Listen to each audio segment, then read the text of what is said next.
I grew up in south side of Chicago. I'm obviously a person of color. I was bullied in school to a degree, and my father always taught me to stick up for myself. I was never allowed to run and cry to authority. I was told that if someone wants to mess with you or come at you, you can't always go tell the teacher. Sometimes you have to deal with it. I was actually picked on by these two kids when I was riding the school bus home. I think I was around 5 and they were around 7. They were a bit older than me, and they used to pick on me on the school bus. They'd sit behind me, throw things at me, hit me, etc. And I came home and I told my dad about it. I said, Dad, these 2 kids are picking on me every single time I get the school bus. I don't know what to do. And my dad said, I'm not going to call the teacher because the teacher ain't on the bus. And I'm not going to call the school bus driver because they're busy driving. Son, if you want to deal with this, you're going to have to deal with it yourself. And I said, but Dad, they're bigger than me. What do you want me to do? There's 2 of them and they're bigger than me. And at the time, I'd just come home from school and I was holding a lunchbox. And my dad pointed and said, you have a lunchbox, son? Teach them. So weeks had passed. It was a few weeks. They kept picking on me, and I felt myself sitting there getting more insecure, and the rage was boiling inside of me. And one day, one of them slapped me in the side of the face from behind. I was sitting on the chair. He slapped me in the face from behind. And instantly, I don't know what it was, but this was the day I had enough, and I turned with my lunchbox and swung it over the back of the school bus chair and caught him and busted his eye clean open. The plastic Batman lunchbox hit him in the eye, and blood started squirting everywhere. All the children started screaming. And as I did this, the bus had just come up to a stop. It was a few stops before my stop, but it had stopped. And as the bus stopped and the screaming happened, I just got up and I just ran off the bus and ran home. I've never run so fast or so far in my life. I was full of adrenaline. I just ran. When I got home, I had blood on my clothes, and my dad looked at me. He said, what happened? And I said, that kid, I won't say his name. I said his name at the time. I said, that kid, he hit me in the face, and I had enough of getting hit in the face. And I was still holding the lunchbox, but it was all smashed up where I'd hit him with it. And my dad kind of smiled a little bit and said, don't worry, son, get in the car. We got in the car and we went to Walmart. We walked up and down the aisle, and he looked and picked up another lunchbox, an exact replica of the same blue Batman lunchbox, gave it to me and said, I'll buy you as many of these as you need. And that was the last we spoke of it.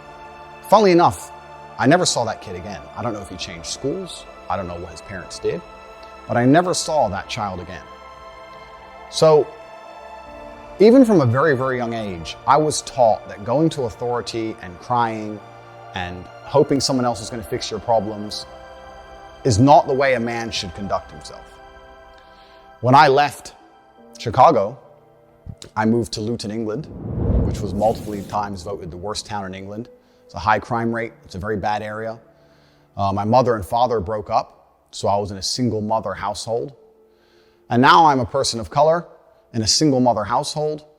I'm also the only American at the time in Luton. And I had, again, repeat problems in school. I was picked on for being the only American. I was picked on for not knowing things I should have known because I hadn't been through the English educational system. I'd been through the American educational system. And I had trouble in school again, but I stuck up for myself. Unfortunately, nothing got violent at any point. But when people made fun of me, I stood up and said, listen, don't make fun of me. I'm from a different place and I talk differently. And I always understood that standing up for yourself, I never went to the teacher. I never cried to anybody else. I just stood up for myself. And over time, people learned respect for me and my boundaries. And they were very respectful of me. And I had a very positive experience from then on out in school by simply standing up for myself, because this is how I was taught to act. In high school, I ended up having a reputation of a guy that nobody really messed with. I certainly wasn't a bully, absolutely the opposite, but no one really picked on me. I actually had a friend in school who was gay. I had 5 main friends in school, and I was also friends with a gay guy. And he would make fun of me for being American, and I would make fun of him for being gay back then. But the world was a very, very different place. This is many, many years ago. And we had friendly banter back and forth, but we were very good friends, and I stuck up for him and prevented anyone else picking on him all of the time. And the banter between us, the locker room talk, which would be considered absolutely unacceptable today, at the time was very, very normal. And we had a great time. We were good friends. And I heard from him, actually, after this ban. And he said, you should mention the fact that the things they say about you completely aren't true. And this leads me on to the reason I believe these narratives have managed to gain such a foothold in popular consciousness. Due to the fact I've managed to develop an iron mind, because I'm probably the only individual on earth who can be vilified to this level without taking personal insult and without being emotionally affected, what I've done is I've allowed certain narratives to gain traction, which I shouldn't have allowed to gain traction, because they didn't personally bother me, because I know they are false. I live with a very, very pure heart. I'm a religious man. I go to church, and anyone who follows me in detail knows I donate huge sums of money to the church.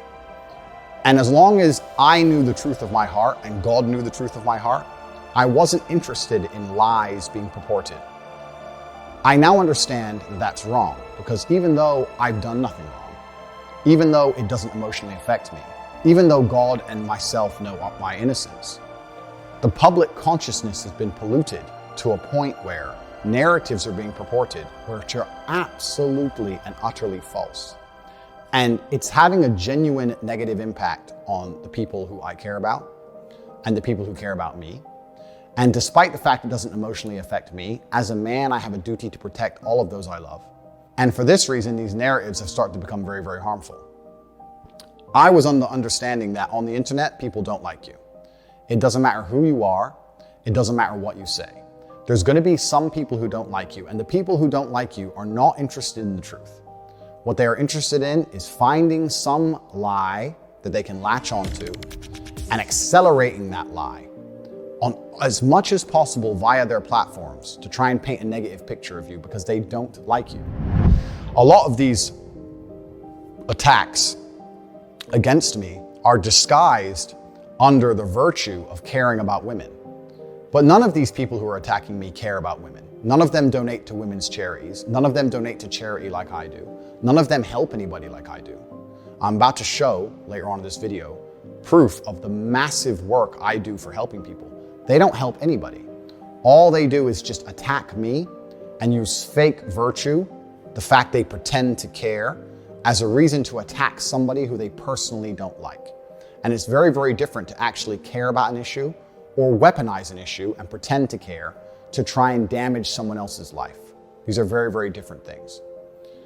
And this is the reason why I have not tried to dispel these myths as hard as I could have, because I understood that these people are always going to hate me and they're always going to lie about me, no matter what I say or do. But considering in light of the final ban, and considering I have the public consciousness, I think it's extremely important that for myself and for my family and for people I care about, that I tell the truth and I make the truth known to the world, because that is the only intention in my video, is to sit and tell the truth. And the fact that I'm a very, very iron-minded individual who is not negatively affected by these smear campaigns is not reason enough for me not to sit, take time, and dispel all the negative things which are said about me. I am fully aware that not everybody is going to agree with what I say. I don't think there's a person on the planet you can find who has a 100% approval rate. There's always going to be somebody who disagrees with what you say. If I said the earth was round, there would be a contingent of individuals on the planet who disagree with me.